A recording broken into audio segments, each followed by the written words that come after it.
buried so deep and for so long in this wet manure that it had engulfed her body like a quicksand, like she had sucked down into it. The flies and bugs from the manure are all over her skin. Oh.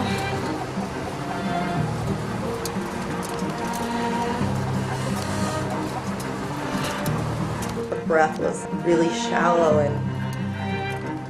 and it's like her last moments of life, you know, she's dying. And I wanted to get her out of there really fast. I wanted her to see that there was something better, or a kinder world. It feels like no life should have to exist, feeling nothing but pain and suffering.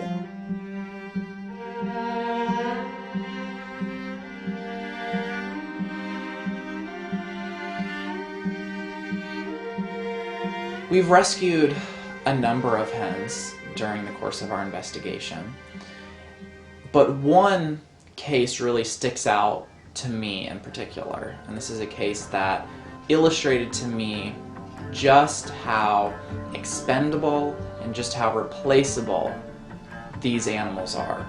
This is the story of a bird that we later named Hope, and Hope we found in a trash can.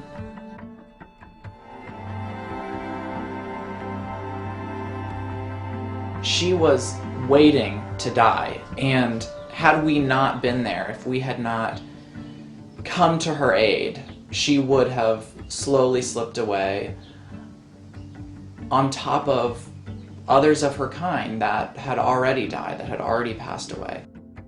I reached into the bin and I lifted her out.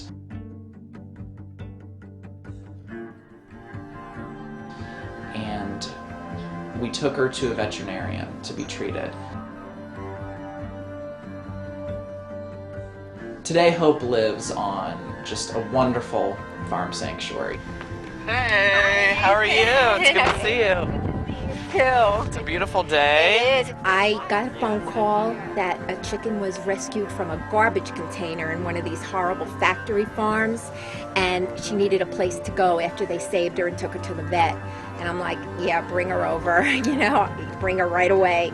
So she got here and she was kind of weak and a little on the pale side, and you know, but I don't think it took 2-3 days for that chicken to have joined the rest of the chickens, acting like a regular chicken, dust baths and scratching and eating and drinking, and she was really happy, and she was just a blessing to be able to give her the home. I just was born loving animals. I mean, it was just natural for me. I just never knew another way. And when I was in Brooklyn, of course, it was dogs and cats that I did rescue and try to place in homes and everything like that, and feed all the strays, and you know. And then when I got out here, it was as if, you know, well, there's a lot of great organizations for these dogs and cats and stuff, but nobody seems to really think about the farm animals. So I thought that, you know, that's the way I was going to go. If somebody would just spend an hour with any chickens that are allowed to behave like chickens, they would see that they show joy, they show fear, they show worry. They're really not all that different from your pet dogs and your pet cats. I have a duck named Wuggles and this chicken named Onyx, and they have not left each other's side since the day they met.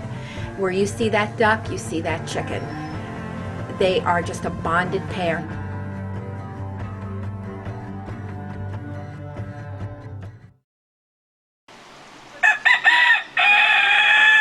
Chickens have a surprisingly sophisticated communication system. They actually have 25, 30 calls that scientists have discovered. Of course, I would suspect the chickens know more than that number because chickens are tuned into chickens like no other animal is. There was a recent study that showed that they respond differently to large versus small aerial predators. They have calls for terrestrial predators. A rooster finds a grasshopper in the lawn, and if there's hens nearby, and only if there's hens nearby, he may make a come hither call.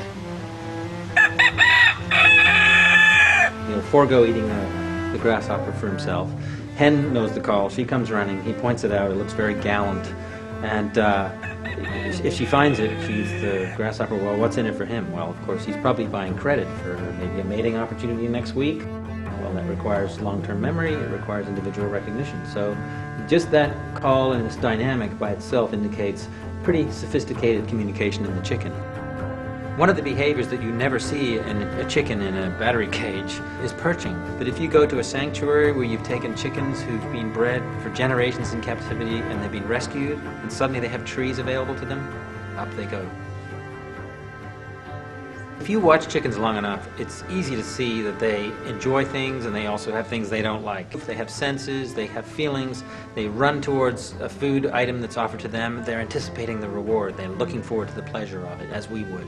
Similarly, they hear an alarm call, they run away, they're terrified, they want to get away from that. They have feelings and thoughts much like we do.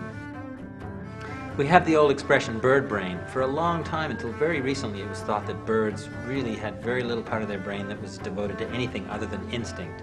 But about 5 years ago, a group of scientists came out saying we need a whole new terminology for the bird brain, because actually they have a different part of their brain that's got all the complexity of thinking and feeling that mammals have.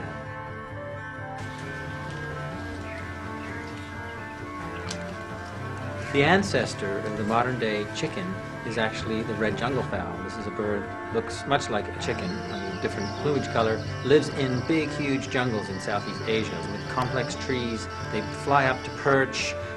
They are wary of predators, and they're scratching around in the ground for food of various sorts.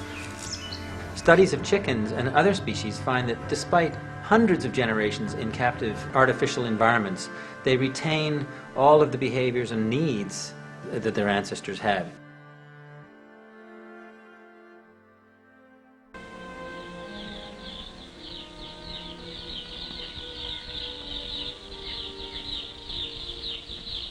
Did you know that poultry is the nation's third largest agricultural crop? Yes, chickens are raised in every county of the United States, mostly for egg production. Breeders have achieved great results in boosting the egg output of the average hen. If you look at the red jungle fowl, the wild ancestor of today's domesticated chicken, they laid about 25 eggs per year. Humans began breeding these animals for maximum egg production. By the 1940s, the egg industry had created a bird that could lay 100 eggs per year. Of course, the industry wasn't satisfied with that.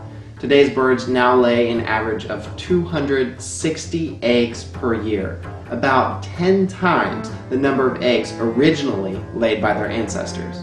The amount of calcium required to produce that many eggs is tremendous.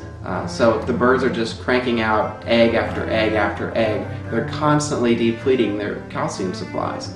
And as a result, they're suffering from osteoporosis, broken bones, etc.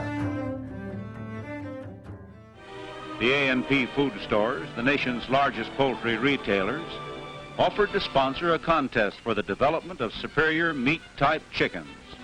A broad-breasted bird with bigger drumsticks, plumper thighs, and layers of white meat, the chicken of tomorrow. In chicken production, there's two populations. There's the egg-laying population and there's the meat population. And the meat producers are selected, they're bred for very rapid growth that's so fast and so bulky that their skeletons have great difficulty in supporting their weight.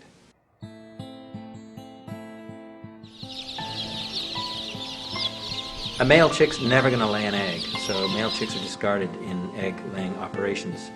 They grow too slow to be raised profitably for meat, so these birds are thrown away.